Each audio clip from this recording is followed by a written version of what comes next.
wetin happen now for these 3 days. You no be talk. Omo, I get big problem. Now which problem? Since 3 weeks now, I will shit for my toilet. No fit go. No fit go. Now maybe the toilet, maybe the shit don't full the toilet. I don't even know. You don't for the last 3 weeks yes, now. You know the shit inside. I want shit now.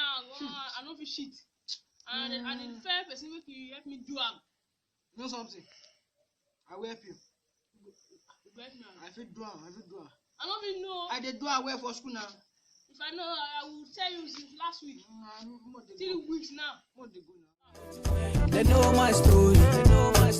From old dogs to you. I be hustle to work.